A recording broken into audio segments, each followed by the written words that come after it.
Hi everyone, you're welcome to a fresh edition of the Carol Azams Show. I hope you've had a wonderful week. The show today is all about celebrating Black History Month, which is observed in the month of October every year in the UK, the Republic of Ireland and the Netherlands, in these geographical sides of the world. Being black is not something that we have to discuss about. It is what we are and who we are every day of the year.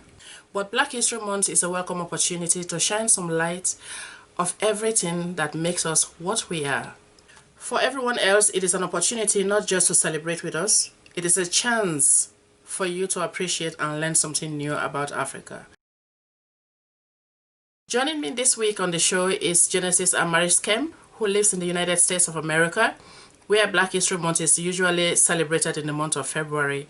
I have invited her to share with us how she celebrates Black History Month over there and also use the opportunity to discuss her newly published book. And my second guest, Dr. Theophilus Ejo, who resides in the Republic of Ireland. Dr. Ejo will also speak briefly about his newly published book and share with us what Black History Month means to him and his family. Now let me welcome my guests to the show, Dr. Theophilus Ejo and Genesis Amaris Kemp. You are both welcome to the Carol Azams Show. So can you please briefly introduce yourself and tell us what you think is the significance of the celebration of Black History Month? Genesis? Hi, Carol. Thank you so much for having me on your platform. It is an honor to be here. For you listeners that are tuning in, my name is Genesis Amaris Kemp, and I hope you learn something from these nuggets that I am about to spit. So I know this is a little different than what I normally talk about, but it can correlate. Carol has chosen the theme of Black History Month and what that means to each one of us and how I incorporate my version of Black History Month here in the States. So today is a great day, despite what's going on in the media as well as in society. I try not to let that get me down. So I always tell people it's good to take a licking and keep on ticking, because if we feed into everything that the media says, then we're going to drive ourselves stir crazy. So the significance of Black History Month to me, it's a way to pay tribute and homage to those who have lost their lives fighting for equality and justice for people that look like me, people who were slaves, people who were held in bondage against their wills, or whatever the case may be. So I think it's very important to celebrate our ancestors, celebrate the things they did to pave the way for me and future generations to come, because if they weren't bold enough to fight for what they felt was right, then where would we be today? So I salute Martin Luther King, I salute Rosa Parks, I salute all of those people before me that said enough was enough, and they weren't going to tolerate the injustice, and they weren't going to, just sit by and remain quiet. So I know one of the questions were, how do I adapt to Black History Month? Well, I try to watch movies to educate myself, since I am first generation American. I participate in activities at work surrounding Black History Month so I could be in fellowship with those who look like me, as well as learn from other people on how they articulate Black History Month, because the Black History Month means something different to each one of us, whether someone in our family was a slave or whether we endured certain things or whatever the case may be. I definitely think it's important to continue to learn more about your history, learn more about your heritage, and work on ways that you can change your narrative, not just for right now, but for future generations to come. And how I also take a part of it is by educating my niece and nephews, like telling them, hey, what did you learn about Black History Month in school? Is there anything that you want to share? Because I definitely feel like in order to continue to grow in society, we have to begin to learn from one another, and learning cannot stop. We should always be learning, because when we're learning, we are growing. So make sure that if someone says something that you're not really sure about, make sure you do your due diligence. Research the topic, ask them to share more information about it, ask if there's any movies you could watch, or if there's a book you could read, or whatever the case may be, because ignorance is bliss, and we definitely do not want to make assumptions, especially in the certain turmoils that we're in right now. Here in the States, we celebrate Black History Month in February, but I know where you are, Carol, you guys are celebrating it right now, and I know the way you celebrate it may be different than how I celebrate it.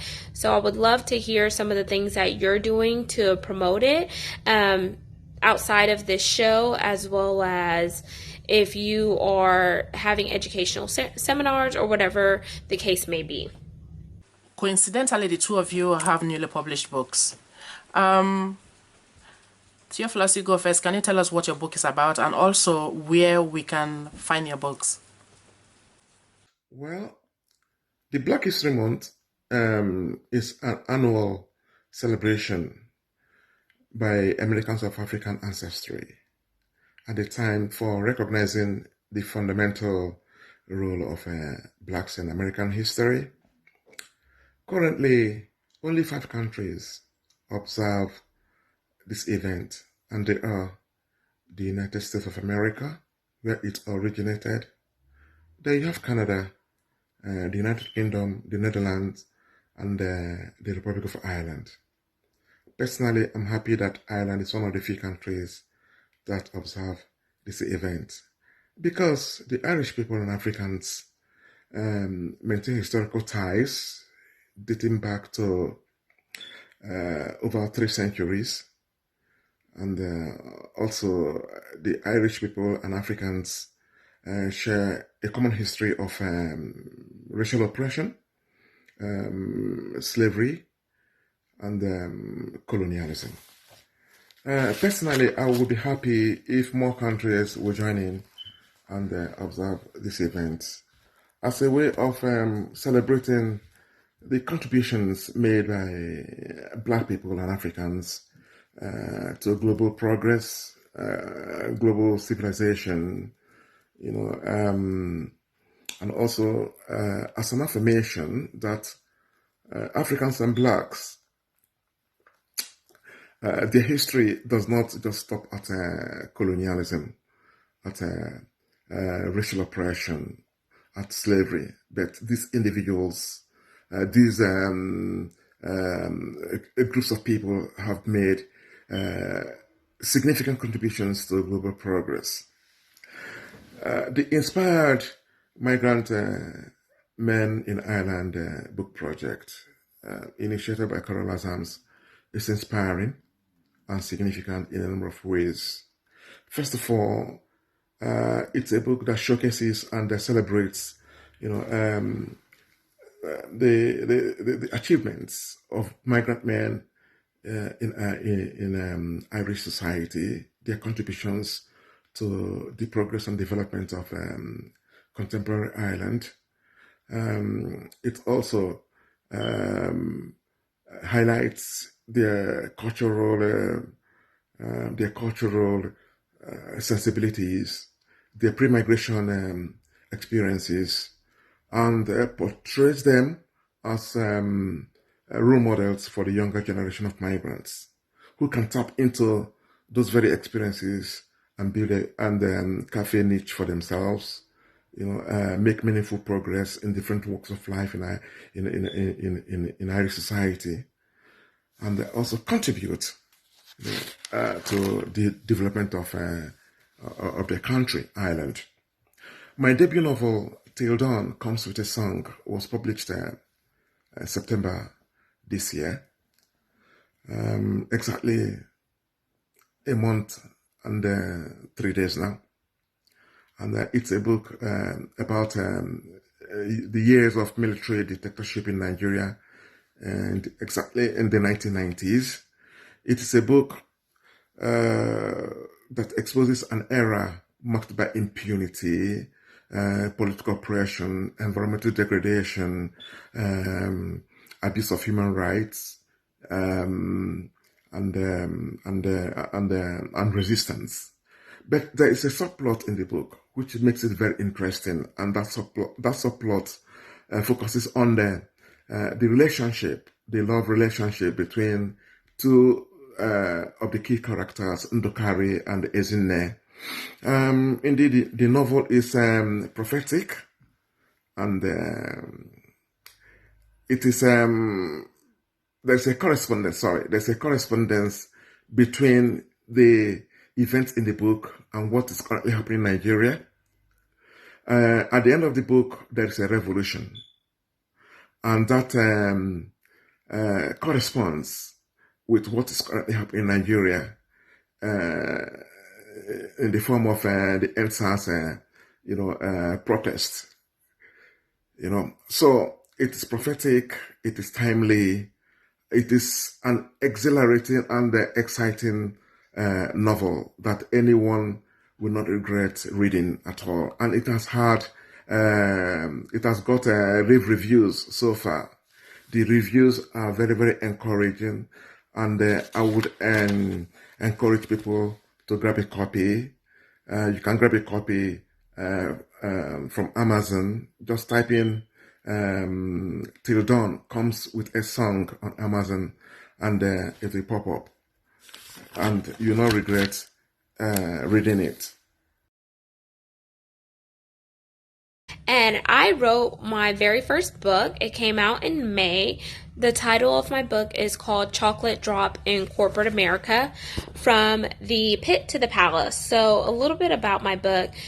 The cover of my book shows inclusion and diversity because I have people from all industries on the cover of my book, and also from all ethnic backgrounds, meaning that systemic racism can happen to anyone and anywhere. But the reason why my title is controversial and why it's called Chocolate Drop in Corporate America is because that chocolate drop was me, and I faced a lot of systemic issues with this particular Fortune 500 company that if I said the name, you would definitely recognize it, because a lot of people on the outside looking in definitely want to work there.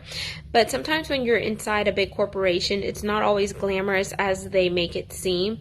And with me being that chocolate drop, I was the only one on my team who looked like me. Things were different. I was paid differently. I was ranked differently, performance-wise, and etc.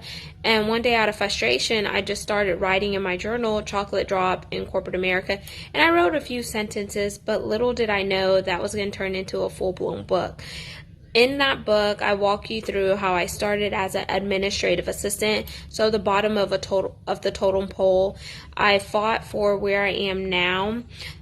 I changed my entire degree plan to suit the company and fit the mold, but then I figured out, why am I trying to fit this mold when God created me to stand out and to be unique? So now I am doing various podcasts, talking about my book, talking about how to champion your inner voice and be your own advocate.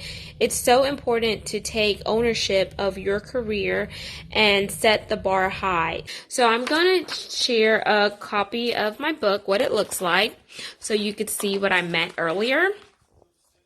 This is my book, Chocolate Drop in Corporate America, From the Pit to the Palace. So like I said, you can see there's various people from various backgrounds on the cover of my book, various industries. These issues don't just happen in corporate America. They could happen in the education world. They could happen in construction, in the finance arena, the medical field, or whatever field that you are in. And then I wanted to show that inclusion and diversity starts with all of us. We each have a part to play. And the moment we start to acknowledge one another's differences and look for ways that we can strengthen by uniting our different skill sets, then we are going to be so much better and further along in society, because we all have something valuable to bring to the table. My book is on Amazon for $13 in the paperback form, which is this. This is paperback, and without the not for resale. And the Kindle version is $2.99. And I do ask you, when you pick up a copy of the book, please make sure you leave your transparent review on Amazon.com. That helps me improve as a writer, and it also helps me see what you think about it. And if you want to connect with me after this segment, you can reach out to me at Genesis Amaris Kemp on Facebook. I have an author page, which is Chocolate Drop in Corporate America. And you can email me at Genesis, Genesis, Amaris, Amaris, Kemp, Kemp, at gmail.com. And yes, it is me that responds to every single email that I get. I love the people interaction. I love to hear what you think. I love to see your questions on what's next for me and etc. And I just want to leave you with this call to action. Make sure you do something different for Black History Month. Make sure you read a new book, watch a new show, or challenge someone to share something about Black History Month, and you share something. Have those open dialogues and see what Black History Month means to someone else. And if someone's not aware of it, educate them. We grow by educating one another, and we become smarter by listening. Make sure you are actively listening. Make sure you're listening to what the person says versus thinking about your response. And number 2, grab a copy of my book, Chocolate Drop in Corporate America, From the Pit to the Palace. Share this segment with someone else that needs some encouraging words, and make sure you connect with me. I hope you have a blessed and prosperous evening or day, whatever time it is that you're watching this, and make it a fantastic day. And just know that you are enough. You are destined for great things, and you can be all the things that you have ever imagined and dreamed.